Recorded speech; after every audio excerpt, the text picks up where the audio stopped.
По 16 години самостојност и независност и 13 месеци упорна работа на проектот Лустрација, македонската јавност конечно го доби законот за определување дополнителен услов за вршење јавна функција или познат меѓу народот како закон за лустрација.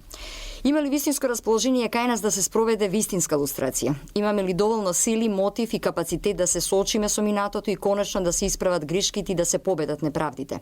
Кој е против лустрација? Каква лустрација ни е на вистина потребна?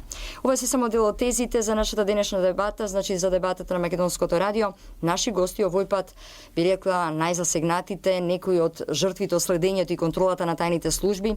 Филип Петровски, поранешен пратеник и конзул во Њујорк, сега прв човек на градската библиотека Браќа Миладиновци, и Цветин Чилиманов, новинар и истражувач. Добар ден, добре дојдовте. Добар ден. Добар ден, благодарам за поканата. На 6 февруари минатата среда и официјално законот за лустрација стапи на сила. Законот е значи пред нас, она што сега следува е она најважното, како ќе се спроведе, како ќе се имплементира. Што значи за вас самиот факт што Република Македонија последна во регионов го донесе законот со кој конечно ќе треба да се објават имињата на соработниците на тајните служби, односно на кодошите? Петровски, со вас. Па самиот факт што ние последни како држава го донесовме овој закон е доволна индикација за тоа какви се процесите во Македонија како независна држава. 16-17 години, иако привидно се представувавме како демократска држава, ние сепак не успеавме да расчистиме со сите оние инструменти, структури кои што го оформува, односно живеа во претходниот систем. Едноставно, после прогласувањето на демократска Македонија, тие само се трансформира, народски кажано се префарба и продолжија да функционираат и ден денеска функционираат. Тие правеа се за овој процес да остане забошотен, да не се заврши никогаш или по можност да се дојде до некоја многу блага варијанта која што нема да има никакви ефекти врз нив. Така што ќе потсетам дека 2000 година се донесе закон за отворање на досијата водени од политички причини. И меѓу другото, тогаш и јас дознав дека едно такво досие имам, го добив на увид, со што сватив дека тие се уште делуваат. Значи, иако и уставот и сите законски регулативи го прохибираат таквиот начин на делување, тие се уште како инфилтрирани структури и до тогаш делуваат. Но имаше една работа која што не беше завршена со тој закон 2000-та. Се уште беа структурите заштитени, се уште беа имињата сокриени. Така што на некој начин се чувствувавме дека сме победиле, дека сме донеле нов квалитет во демократијата во Македонија, но и поради неискуството, но и поради манипулативноста вградена во целиот процес, која што нормално луѓето кои што го практицираат како процеси, како власт со искуство од 50-60 години, знаеа тоа да ни го сервираат, односно тој закон помина и не го заврши овој процес. Последица на тоа беше што и после 2000 година, иако да речеме првата влада на ВМРО ДПМН ја чувствувавме како навистина прекретница во демократско размислување во држава, и после 2000 година истите структури останаа да се занимаваат во јавниот живот со животите на другите луѓе и нормално преку партиите да зрачат со влијание. Тоа и ден денеска е случај. Сега законот е донесен и самото име на законот кажува дека тој не е закон кој што е донесен за одмазда и за пуштање на крв во наводници земено, туку тоа е закон кој што значи дополнителен услов за занимавање со јавна функција.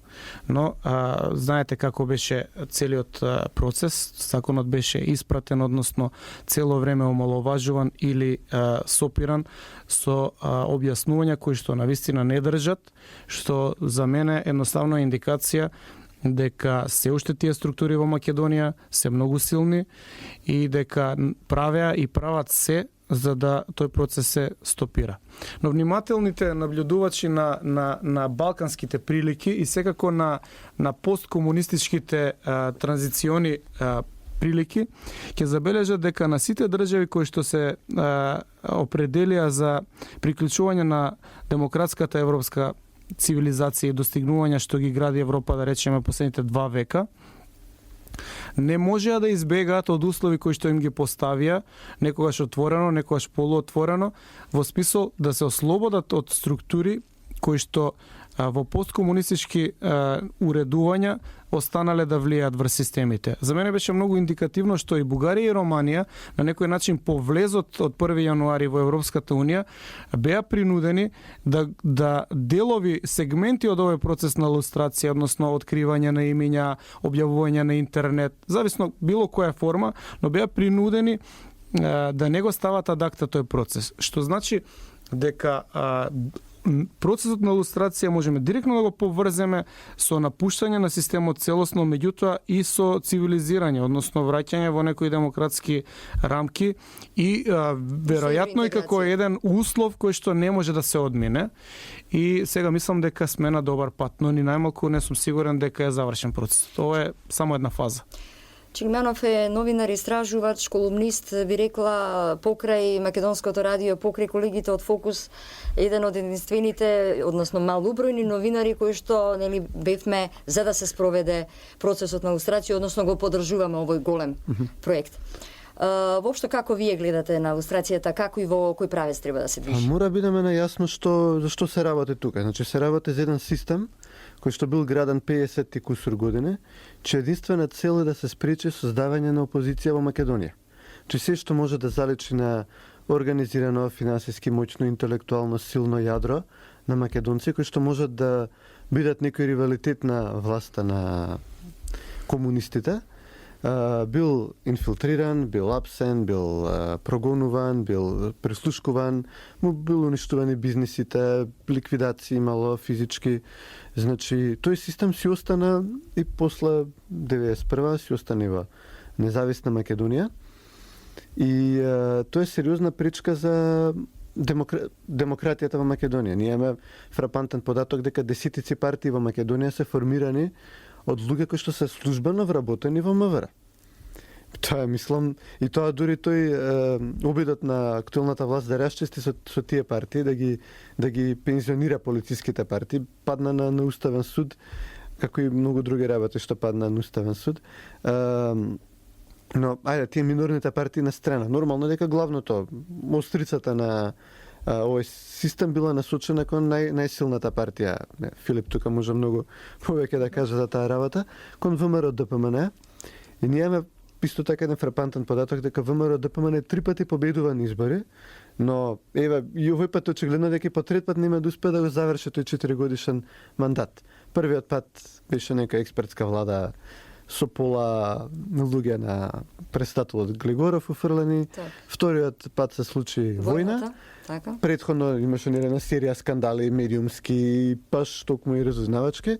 Еве го третиот пат владеат, но преку некој нов систем на договарање на племенски собери со, не знам, мора да лидерите на опозицијата да одобрат секоја мирка и известно дека поради тие обструкции ќе дојде до предвремени избори, додека на пример кога социјалдемократите или поранишните комунисти, да не кажем реформираните, ќе дојдат на власт, они се завршуваат 4-годишен мандат без никаков проблем. Да, па нема кој да им прави проблем, бидејќи тие се многу ангажирани во правењето на проблеми на други.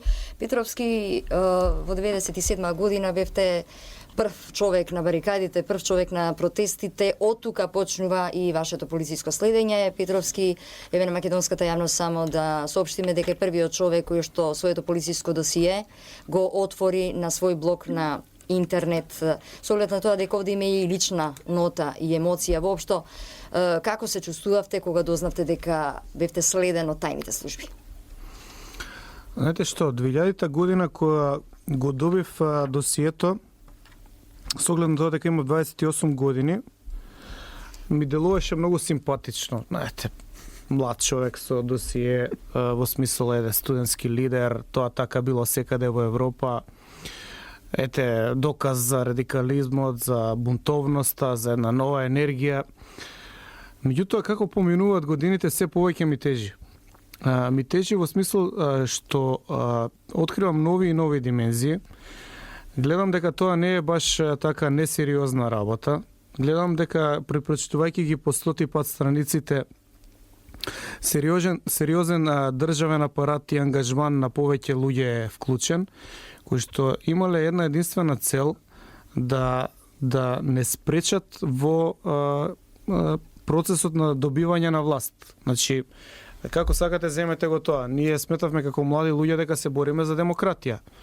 Ние бидејќи кога ги согледувам од после 10 години работите, веќе има многу подруг историски однос кон нештата и сваќам дека било сериозно инволвирана државната безбедност, дека биле инволвирани новинарски пера кои што пишувале по налог и сите тие поднесувале сметки во една партија. Еве, малку пластично да го објаснам лично како го доживувам тоа. Во досието наоѓам план за подметнување на дрога. Замислете да не сме го донеле закон од 2000-та, јас да не сум го видел досието дека постои, бидејќи го имам верифицирано со печат од Министерство за внатрешни работи. И замислете да успеале да ми подметна дрога. Тоа е значи уништување на еден живот. Во досието се спомнуваат и други имиња, уништување на туѓи имиња, инволвирање на семејства и сосема оддалечување од политиката, но едноставно и цела една млада генерација обезличување, декуражирање на други луѓе, дека политиката е опасна работа, демократијата се плаќа со крв.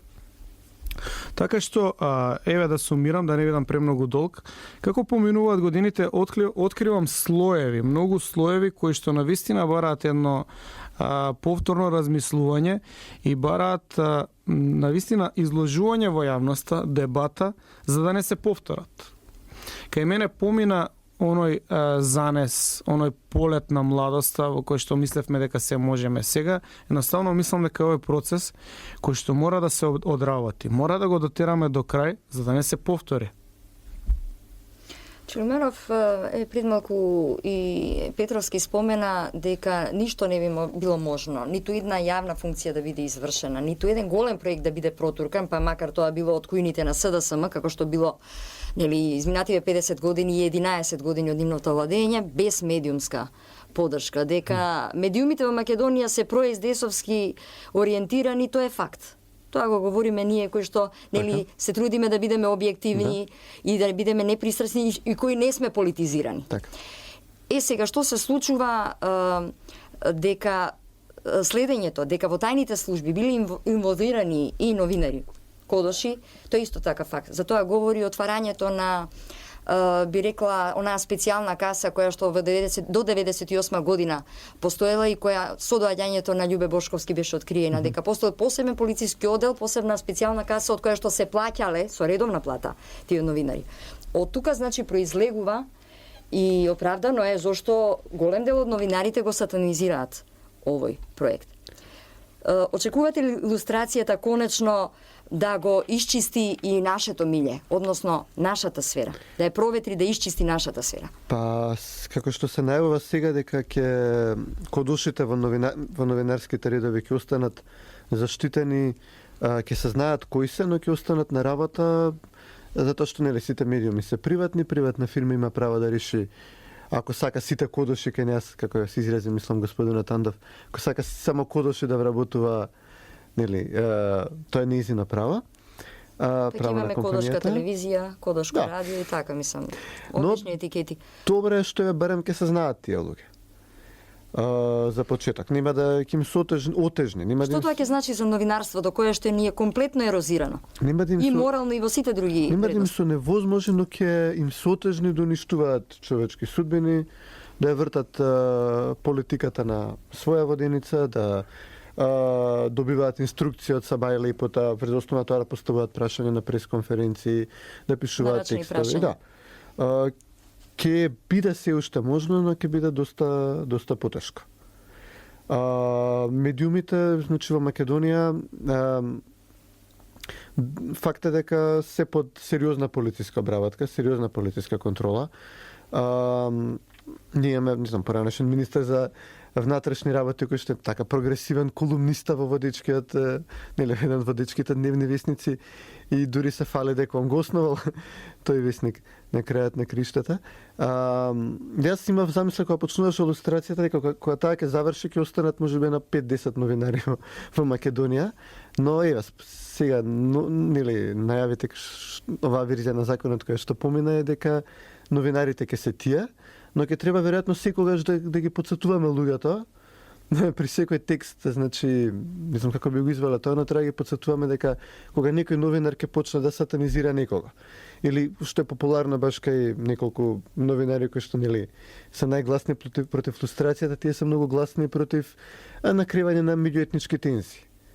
Тоа е интересно кај нив. Значи, кога ќе почнат да го прават тоа против Албанија, против Бугарија, ќе треба едноставно од некаде на некој начин да се подсетат тие луѓе. Се надам дека ќе има доволно здраво ткива во јавноста да ги подсети дека тој е тој кој што сака да ве скара, да ги скара македонците со, не знам, со тој народ, дека едноставно толку време соработувал и што е многу битно да се знае што точно правел. Значи да не биде само бил кодош. Да. Можно е тој, например, да праќал малолетници у затвор. Можно е својот брат, мајка, татко да ги пратил во затвор, да ми го пропастил животот. Така, има градација. животи, така, и на семејства цели. Има градација на грозни работи. Можно е само да речеме некои посетни работи да правил, само да врз основа неговите постапки да не настрадал никој, но сепак да ги кршал човековите права, да речеме се загрозени некои права како што е правото на приватност. Тоа не се ситни права, но значи има луѓе кои што убивале луѓе, има луѓе кои што праќале луѓе во затвор, има луѓе кои што оневозможувале туѓи кариери, кои што поради кои се отварале туѓи писма, се дознавале туѓи тајни, луѓе биле уценувани со тие тајни, не да речеме останале живи и слободни. Треба убаво да се знае што точно тој човек направил за да стане новинар, уредник, академик, професор. Да, како министер, напредувал, да. како напредувал во кариерата. Сега доаѓаме, Чилиманов го допре наредното прашање. Ние за жал се определивме за оној мек тип на лустрација, значи со потпишување на изјава од сите актуелни носители на јавна функција дека нели дали биле соработници со тајните служби или не. Значи се остана на тоа и со објавувањето на имињата, нивните имиња во службен весник, затоа нели комисија допрва која што девешена ќе биде формирана и сето тоа, меѓутоа јас и во минатите дебати и со другите луѓе и со експертите постојано го отварам тоа прашање зошто ни е потребна таква лустрација? Дали е тоа вистинската лустрација, мека лустрација? Дали тоа навистина ќе ги оправда неправдите, болките, па дури и цената по живот што ги нели ги плаќале и одредени граѓани, стотици граѓани, па и нивните семејства, па и случајот со Петровски кога беше обидот за дискредитација негова лична, меѓутоа и на семејството. Значи за типот на лустрација, дали Македонија го одбра вистинската лустрација, вистинскиот тип на лустрација? Видете, тоа е Ова е сега политичко малку прашање.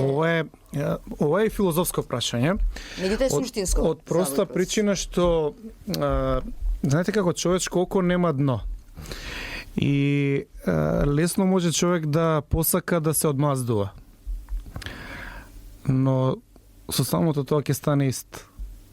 И затоа мислам дека е добро што е одберена мека лустрација, иако и против неа сведоци сте какво врескање имаше, организирано до перфекција, но мислам дека тоа го прави подобен и соодветен овој процес, а луѓето кои што го бараат на овој начин ги прави големи и различни од тие што биле предходно.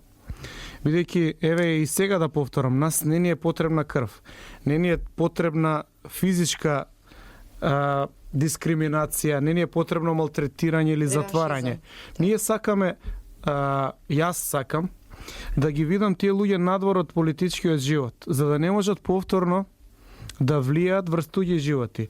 Затоа што се сомневам дека таквиот ментален склоп може да се промени. Луѓе кои што имаат систем на делување, во кој што се е дозволено, во кој што животот на другиот, приватноста на другиот и неговото семејство не е свето, Тие ќе делуваат без разлика каква да е обландата и која да е површната слика, глазура на општеството, ќе делуваат на нивен начин. Само да се дистанцираат од политиката. Меѓутоа, комплексно е прашањето, се уште овој процес е во својот зародиш. И затоа мислам дека активистите, меѓу кои спаѓаме и јас и Цветин, активистите за потребата на прочистување на општество, кој што не се во многу голем број за жал, ние треба да делуваме, треба да бидеме сконцентрирани, треба да подсетуваме, бидејќи единствен лек е носење на законска регулатива, кој што ми се чини подобро е да биде помека, но будење на јавноста во смисол подигање на свеста да се дискутира на таа тема, нека се каже кои се тие новинари кои што кодошеле, нека се каже кои се тие новинари што уништиле туѓи животи. Јас се сеќавам на безброј текстови кои што биле жестоки, кои што правеле штета во целото македонско национално ткиво. Па тие луѓе ако сакат и нека си основат сами свој весник. Тоа е демократија. Мене не ми сметаат оние ако се тука, нека пробаат и да пишуваат. Меѓутоа да не се кријат. Да немаат заштита од партии, да немаат заштита од тајните служби. Да видам дали ќе успеат. Апсолутно сметам дека како што ќе се подигнува свеста, бидејќи созрeva демократско општество, тие ќе бидат маргинализирани. Тоа се два таса на вагата. Како ќе претежнува демократијата, тој тас ќе губи на тежина и ќе оди во воздух. Во смисол ќе нема да претежнува во формирање на јавно мислење, ниту пак некаква тежина ќе имаат тие луѓе. Тоа е доволно, нема потреба од ништо повеќе од тоа. Крајот на криштата, доколку се види дека количеството на на јавност насочена кон овој систем, бидејќи овој систем се плаши од сончевата светлина, се плаши од јавност. Доколку се забележи дека тоа количество било недоволно, не е непозната пракса во Источна Европа да се иде на втор круг, па трет круг. Еве дури ако го сметаме... Да не биде за еднократна употреба. Па може да има и втора лустрација, трета лустрација. Па треба да има, потоа ималци и тоа ќе го фатиме како прашање. Петровски, во досието откривте кој ве следел, нели? Не, сокриени се имињата. Сокриени се имињата, меѓутоа како профили, мислам дека ја добивте информацијата. Како профили од напишаното некој може да се препознат. Може да се препознат 4 кодоши и 4 или 5 мина полицајци. Значи околу 10 на луѓе. На која возраст? Па оние што се кодоши, тие биле со нас во шаторите. Значи сме имале внатре во шаторот кодош, кој што давал информација од внатре на секојдневна основа. Потем тоа е повеќе веќе како урбана легенда, јас не сум сигурен.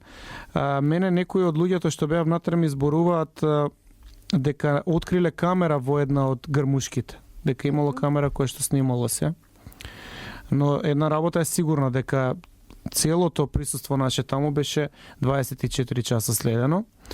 И знаете како службите имаат методи по кои што работат. Они може да одберат да ве следат без да знаете, но може да одберат да ве следат со вршење на психички притисок, да ви се покажат дека ве следат.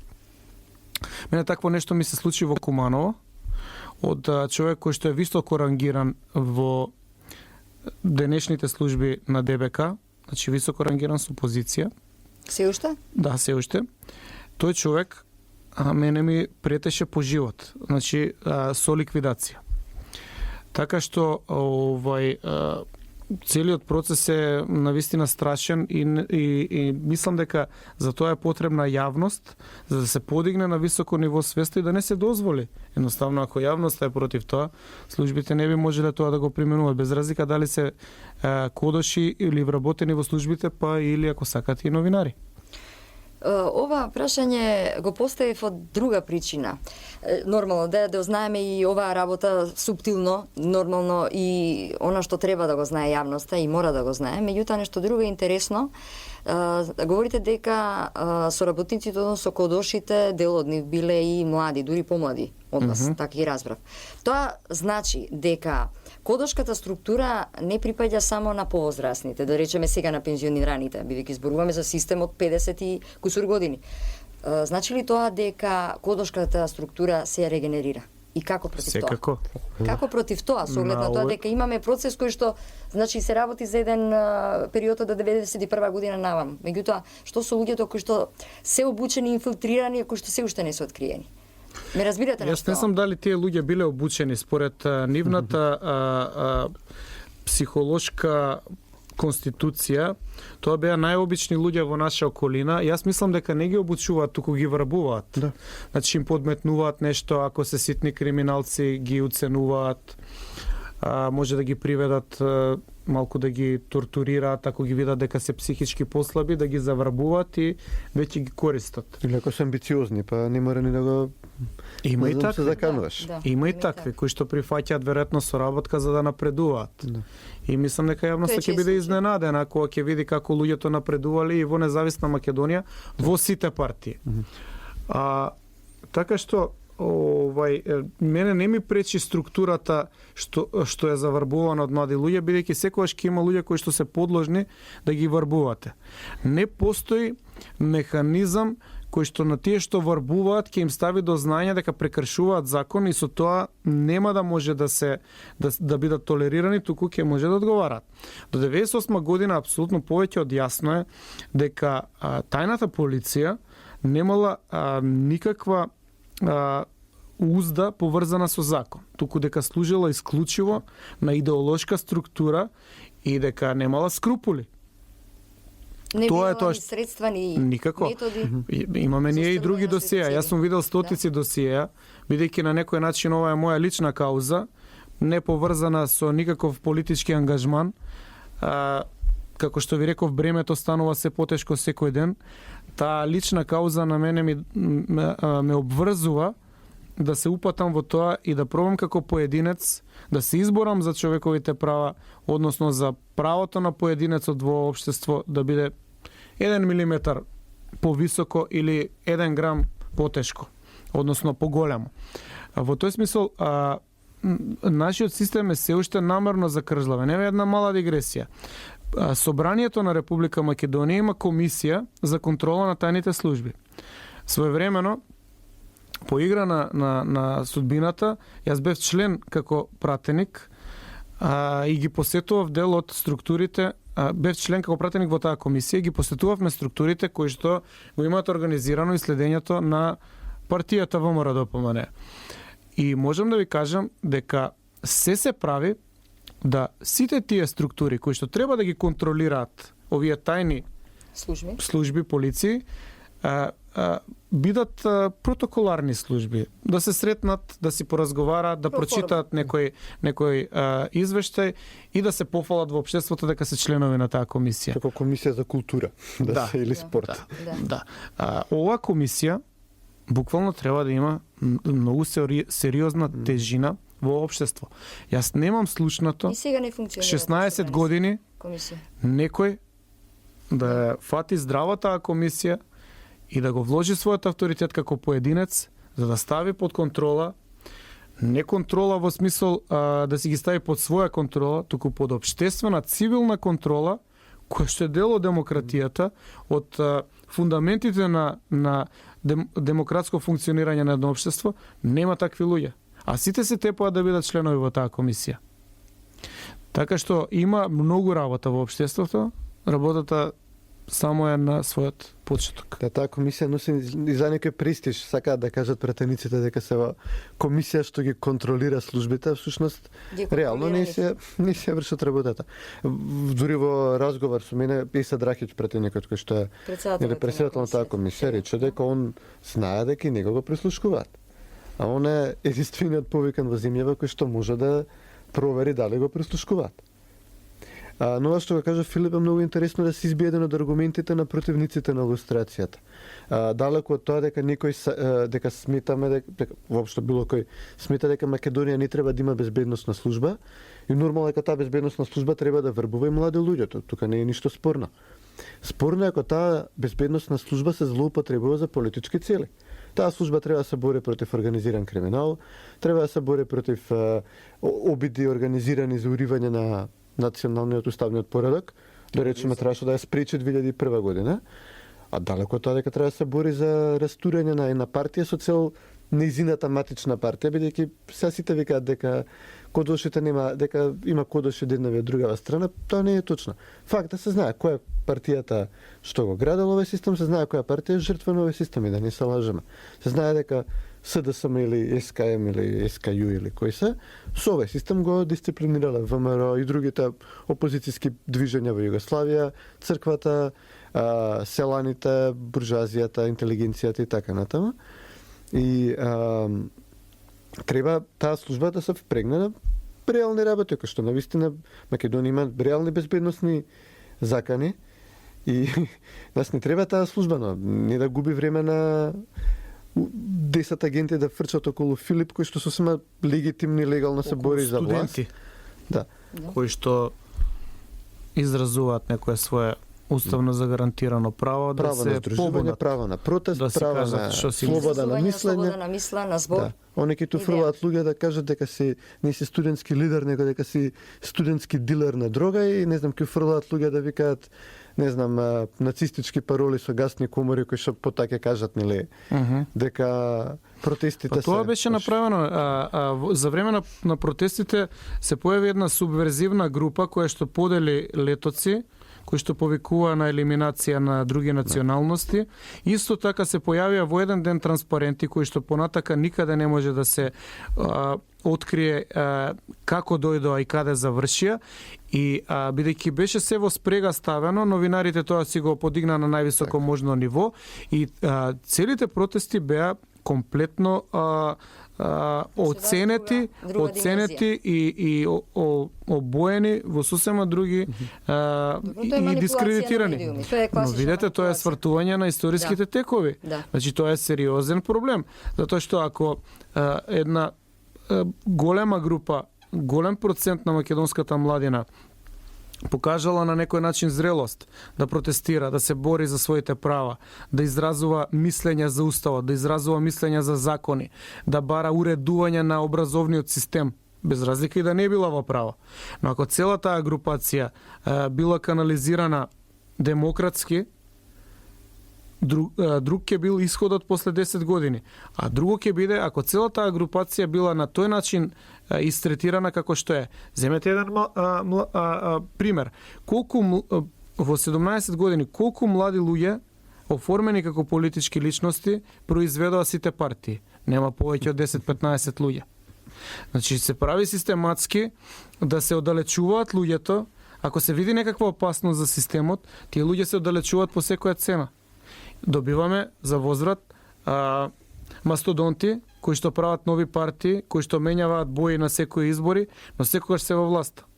Што е сериозно дегенерирање на целиот систем. Значи, замислете дека всушност една невидлива рака го држи целиот систем во хибернација и не му дозволува да се демократизира. Зошто да не гледаме нови млади луѓе? Не мора да се на раководни позиции кои што ја водат државата, меѓутоа не гледаме развој. Сите млади луѓе кои што видоа дека ќе удрат во тврда коска на тој начин, потоа се повлекоа. Многу луѓе исчезнаа, не се појавија. Тие буквално беа демотивирани. Колку луѓе ќе се појават и ќе кажат јас ќе влезам во политичка борба, кога знае дека може некој да им води досие и да им го слуша телефонот. Својата комоција и приватност нема да сака да ја заменат за јавен ангажман. Така што оваа дебата има сериозни аспекти кои што треба се допрат и сериозни опасности кои што мора по секоја цена да биде укажано на нив и да не се повторуваат. Дека не може да се воспостави контрола врз тајните служби, говорат неколку факти. Пред една година, конечно, по неколку години држени во фиоки закони, меѓу кои законот за следење на комуникациите, тој помина, значи легализирано е прислушувањето. Од друга страна, имаме една легендарна изјава на Тито Петковски, кој што вели дека двете најголеми партии во Македонија имаат системи на прислушување. Значи, она што ни треба како Република Македонија, она што ни треба за да се заштитиме од натамошните процеси на следење на тајните служби и за да немаме повторно жртви, е да се реформира целосно безбедносниот систем. Да се реформира ДБК, да се реформира Агенцијата за разузнавање, која што е во надлежност на председателот на државата, Значи збориме за една фигура која што припаѓа на комунистичкиот режим и прв човек на СДСМ. Во вакви услови, што е она што треба владата на Груевски да го направи со цел да се исчисти безбедносниот систем, бидејќи говориме дека нема никаква промена за оваа година и половина во однос на чистењето на тој терен, а тоа е неминовно. Тие тоа на своја штета го одлагаат, тоа е најтрагичната работа. Во време ни објавивме 2 досија, на едно беше на господинот Јордан Петровски од кој што има политички азил во Канада. Значи да дојдеш ти до политички азил, ти навистина во нормална земја која што е Канада, навистина мораш да докажеш дека имаш подебело досие, дека те гонала те прислушкувала. Досието, меѓу другите на отворање на досието учествувал господинот Силјан Аврамовски, поранешен министер за внатрешни, човек на кој што му се случи Калид Алмасри, и тој човек денеска е втор човек во ДВК. Тој е заменик на Мјалков. И на своја штета го одлагаат. Исто така учествувал во формирањето на досието на ВМРО ДПМН. Сум го видел името на документи. Така. И тој човек е заменик денеска во колку години, пол 2 години ВМРО-вска влада.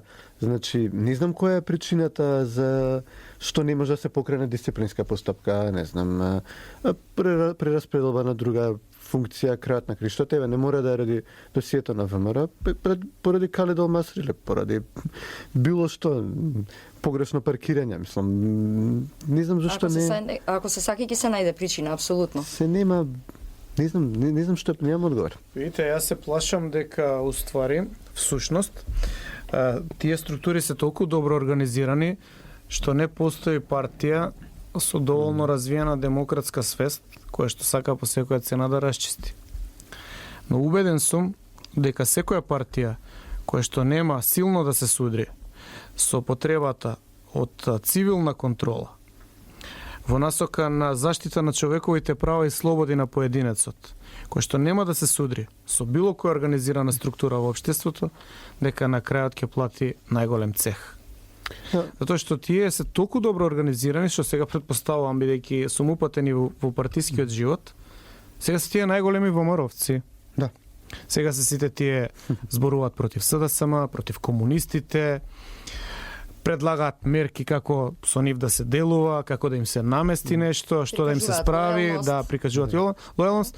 Меѓутоа, знаете што, иако сум оштетен многу од страна на владењето на таа структура до 98 година, јас сепак мислам дека оваа невидлива рака е посилна и од СДСМ.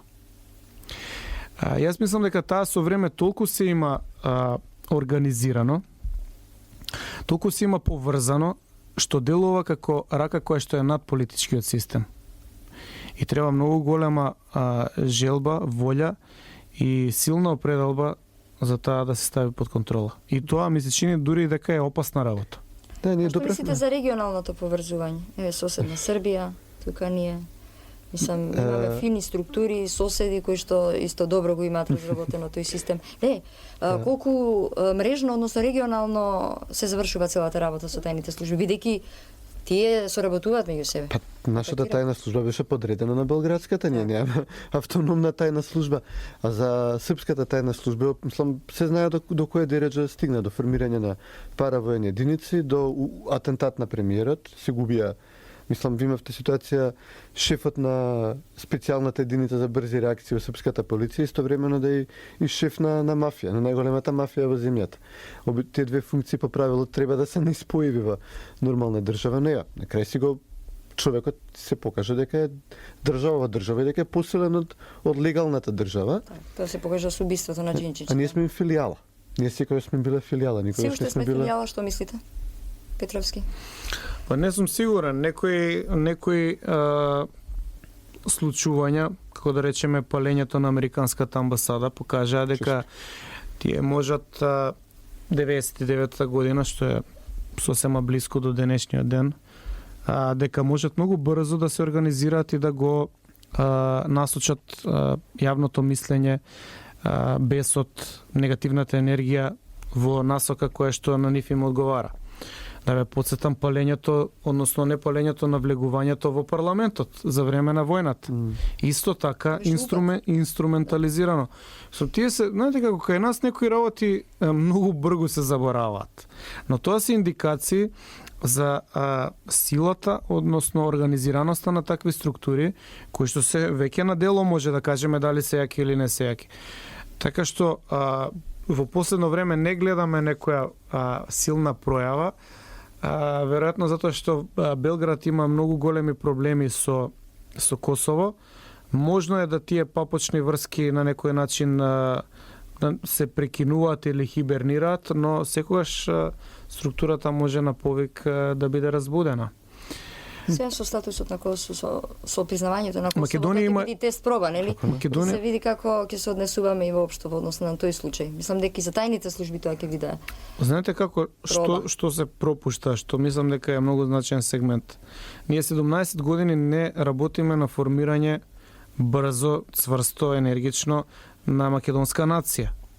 Кај нас секој е дел од своето племе, од своето село, од своето мало, не се работи на формирање на нација која што е македонска, во која што ќе бидат дел сите што живеат во Македонија, сите ќе си ги имаат истите права, но ќе застанат под едно знаме, грб и химна. Такви луѓе, млади луѓе, нова генерација, ќе формираат и посебна, ако бидат земени од државата, ќе формираат посебен дух и посебна лојалност кон државата. Некој што бил лојален на друга држава, не верувам дека може да се откаже од тоа лесно и под притисок на дугме да не биде вклучен. Да го гледа интересот на Република Македонија, па е един простиш да скршат некоја глава по пат во една преодна фаза додека да се дојде нели до функционирачка до стабилна демократија. Но тие факт е дека не го гледаат интересот на Македонија како напредна, демократска, богата, нели, просперитетна држава. Ние не го допревме, дури политичкиот сегмент е можеби минорен во функцијата на оваа служба да се спречи доаѓањето на опозиција на власт. Многу поинтересен економскиот сегмент. Па зошто, мислам, како се вршеше приватизацијата? Тие не им ги даваа компаниите на луѓе од што се убави, од што се паметни, очигледно поготово не од што се убави, туку затоа што беа луѓе кои што беа проверени, кои што ги имаат за ова или за она. Подобни луѓе. Да. И ги имаат, за ништо ги држат, ништо им знаат. Дали е некој греф од минатото, дали биле премногу амбициозни па некого зацрнила, што е работата, кога ќе се отворат досијата. Најмногу ме интересираат досијата на олигарсите, хајде новинарите, академиците мање више. Доколку не се уништени.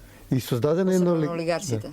Од една страна компаниите државни, а од друга страна шверцот и организираниот хаос кој што иде со тој шверц, кој што исто така двата столба на економијата, значи тоа што е легалната економија, што е под контрола, и шверцот кој што е навидум хаотичен, на всушност се знае, си има своји законитости, се под контрола на службата. И значи ние не треба да бегаме од логиката на приватизацијата. Тоа беше доста на теорија е доста добра.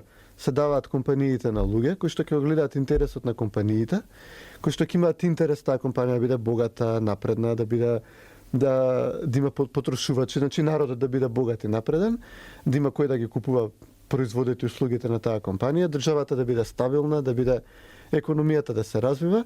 Значи на хартија олигархијата би требало да биде таа која што е најгласна за средена држава, безбедна држава, ниски даноци, висока стапка на вработеност, ниска стапка на невработеност, висока стапка на развој.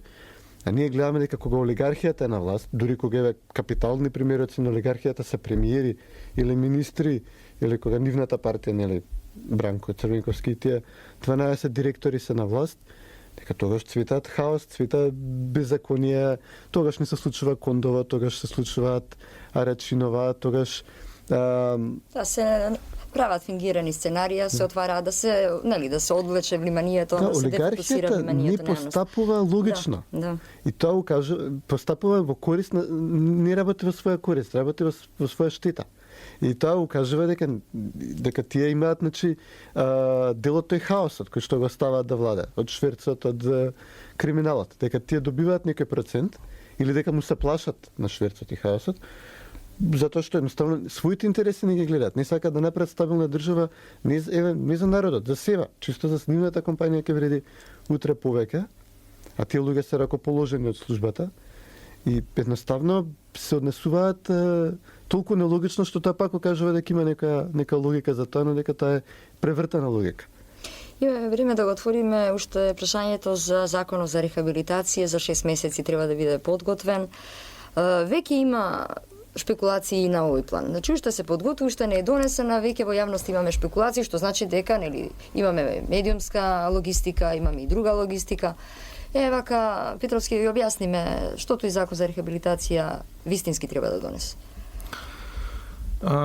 Повторно се создава контроверзна атмосфера.